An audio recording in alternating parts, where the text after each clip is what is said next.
Hello! Sasabi ni Nay Juliet, "Hi neighbor, pumayat ka. Di ka makatulog, iniisip mo siguro ang kalagayan ni Daddy Jeff. O bayan mo na lang lahat sa Diyos Ama.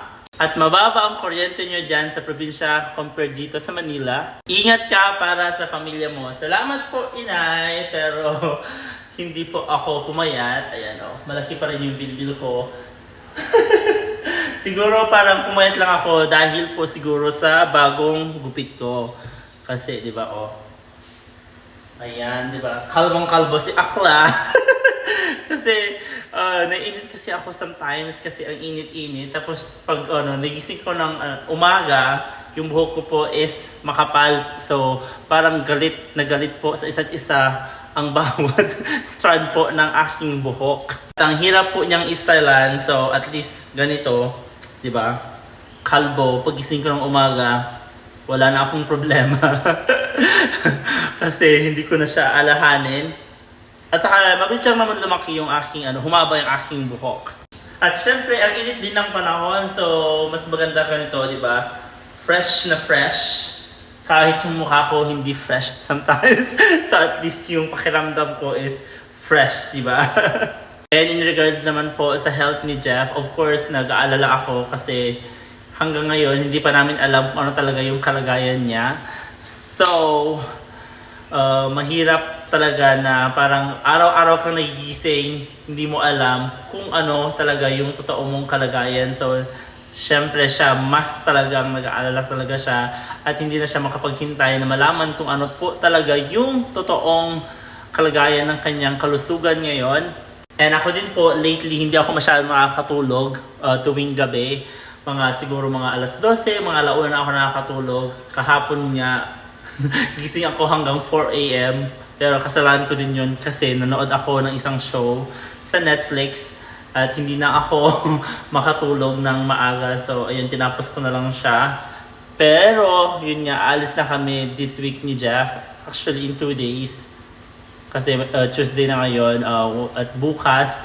And then Thursday, pupunta na kami ng Manila. Magbabas kami, gaya ng sabi namin, hindi na kami magpapahatid sa aming pamilya para mas magaan sa aming kalooban na alam mo yun, maiwasan natin yung iyakan at dramahan sa airport, lalo na hindi namin makasama ang aming mga anak. So iahatid lang kami dyan sa highway kung saan madadaanan kami ng bus. So bukas pupunta kami, magpapareserve kami ng aming tickets sa bus para sigurado. And sa totoo lang, hindi pa kami naka-empake. Kasi sabi ko kanina, tinatanong ko si Jeff, ang hirap mag-empake ng mga damit or mga kagamitan mo pabalik sa US kasi hindi mo alam kung kailan o kaano tayo katagal doon. So sabi ko sa kanya, oh my God, hindi ko masabi. So, ano ba, and to be honest, hindi pa kami nakaka-empake kasi nga, tinatanong ko si Jeff kanina, how much damit ba yung dadalhin namin sa US? Kasi ang hirap empake kasi wala tayong kaalam-alam kung gaano tayo katagal doon sa US. 1 buwan, 2 buwan, 3 buwan, 4 na buwan. So, hindi ko alam, sabi ko kay Jeff. Pero sabi naman ni Jeff, you have to pack daw lang na light lang kasi babalik at babalik daw ako. Kung kailangan niyang magstay doon sa US, magstay siya doon for a longer time. Pero ako daw, hindi daw ako dapat magstay doon kasama niya in the long run. Kasi we have our children here. So sabi niya, dapat kang bumalik para alagaan yung mga anak natin. As soon as ma-figure out natin kung ano yung dapat natin gawin sa aking health, sabi niya.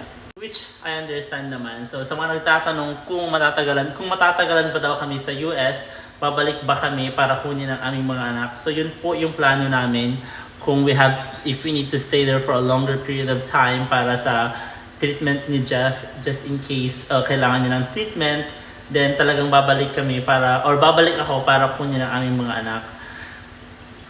At sa mga nagsasabi kung ano ba yung nararamdaman ko ngayon, I honestly don't wanna even think about it kasi yung kaibigan ko, isa kong matalik na kaibigan nag-message sa akin kagabi and she was asking, how am I feeling, Sabi ko sa kanya, sabi ko sa, huh? So what do you mean? Sabi ko sa kanya kasi, di ba, I'm probably in denial because exactly knew what she wants me to say, or you know, I